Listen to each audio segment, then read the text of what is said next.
Bambu printers are great. They're fast, they're affordable for the features, they have nice prints, and they're pretty reliable. But they're not perfect, especially the P1S. The P1S camera sucks. It really sucks.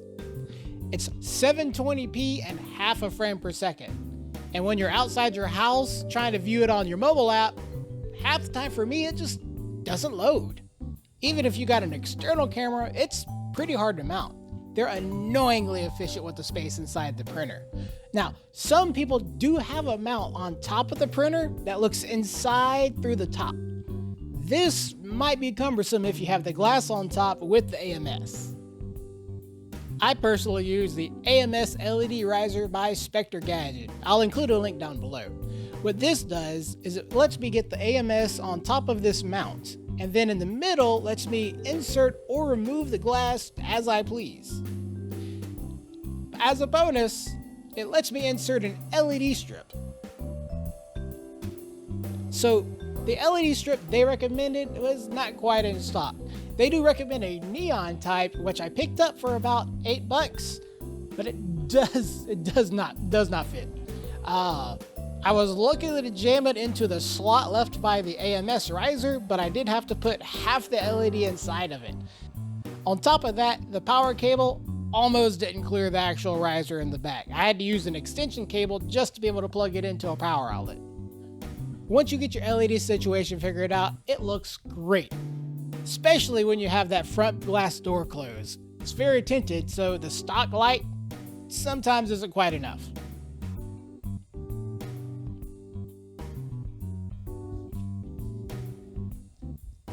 And now to the topic of the video. The TP-Link Tapo 2K Indoor Security Camera Baby Monitor Dog Camera with Motion Detector 2-way audio, siren, night vision, cloud, and SD card storage up to 256 gig works with Alexa and Google Home. Otherwise known as the TP-Link Tapo C110. It's $23 shipped to your door and provides a substantial upgrade over the stock camera. But that begs the question we had before. Where do you mount it? I decided I'd mount it off the LED screen. I modeled this mount up in on-shape. I added a wire guide in the back, an aesthetic rim on the front, and if you don't have a multicolor, I'll give a flat file as well. When you get your Tapo camera, you'll get the camera, and when you print out the mount, you'll have your mount. Also with the package comes the power cable. You need that. You'll start by taking the Tapo camera in the base and tugging on it. It's going to feel like it's going to break, but it should eventually just pop out. You'll be left with a visible knob and shaft. So what you do is you'll take your knob and line it up with the hole and go pop it in perpendicular until you get a good pop. Unobstructed by my hand, of course. With your knob firmly lodged into the hole, you'll find that your shaft has quite a bit of freedom. Left, right, up and down, anywhere you please, whatever's your pleasure.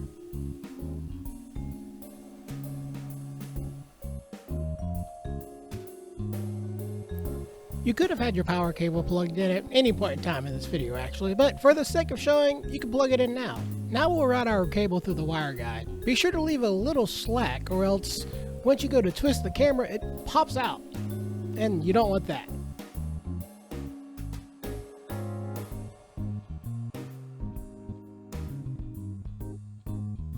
Once you've given it enough slack, you'll begin to route the cable through the wire guide. This first part's fairly kind of easy, and then you come to the T-junction. Now, I go over to the right, or to the left, depending on which way you're looking at it. This allows me to wrap my cable from around the left behind. One helpful trick is to not try to press in the cable around the corner, but above the corner. After you do that, the corner just kind of falls into place.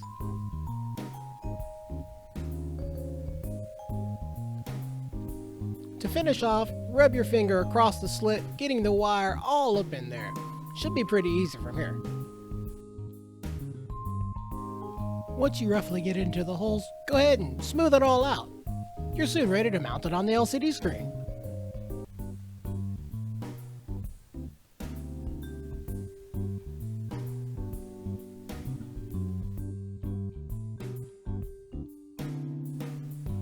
Installation really couldn't be more simple. You just slip it on over the LCD screen. It's just snug enough, it won't go anywhere, but it won't be so tight where you feel like you'll break it if you try to take it off. And if you have to open up the glass door, you just rotate the camera upwards. And then if you have to close the glass door, also rotate the camera upwards. You've got some room to turn the camera left and right, find the angle that you like, but if you're trying for center, you'll find that the stock configuration actually does a pretty good job. You can lift the angle, you can lower the angle, it's pretty configurable. Now that it's installed and powered on, go over to your phone and go get the Tapo app. It's probably the same on iPhone and Android, but for here, I'll be using an Android. Once it's installed, go ahead and open it and go ahead and create a TP-Link ID. Once it's created, go ahead and log in. You'll be greeted with a home page. From here, click on that plus button upper right, and then click Add Device. Select Indoor Camera and then Tapo C110. Click Next and then go ahead and enable the location. I just do it while using the app so it doesn't know too much. Afterwards, it's going to go and search for your camera and connect to it and then do some sort of setup. I'm not too certain what it's actually doing, but it does take a good minute or so. I'm going to fast forward here.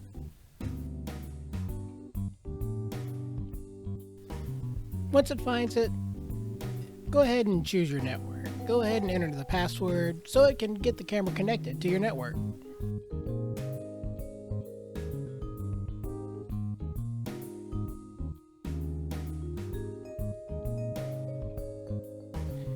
It'll begin connecting your camera to your Wi-Fi, which will take another minute or so.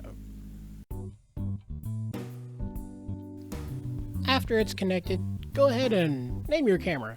I'm going to name mine Bambu Cam because, well, it's the camera for the Bambu. After finishing naming your camera, give it a place. I put mine by the printer, and then you select an icon. There's quite a few for you to choose, but I just went with the whole default indoor camera. It looks like my camera anyways.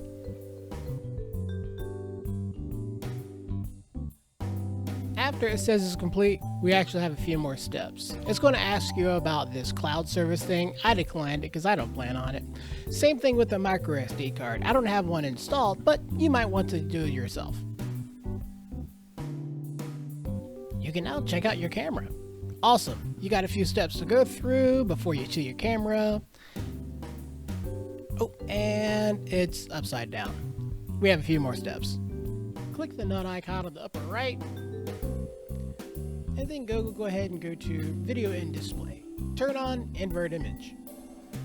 And now, the moment we've all been waiting for, your beautiful image. It's right side up, view it landscape, you can zoom in and out. It's done. We're done.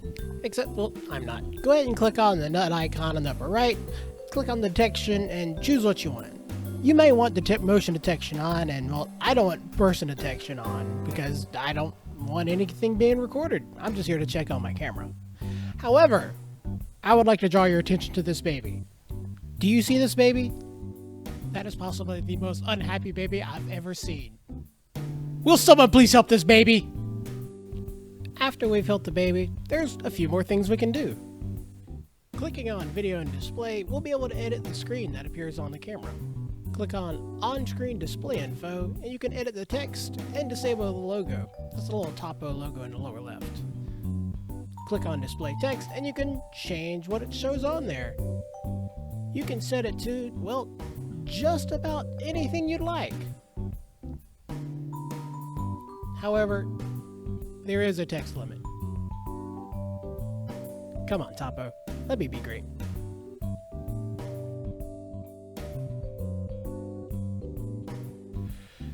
Looks like I'm just gonna say Bambu Cam.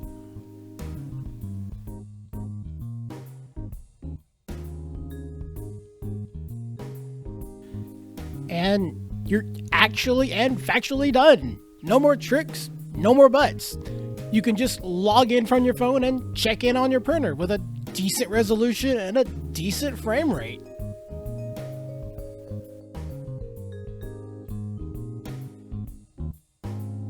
Did I mention you can yell at your printer? If you like this video, remember, like and subscribe for quite possibly the worstest videos on YouTube.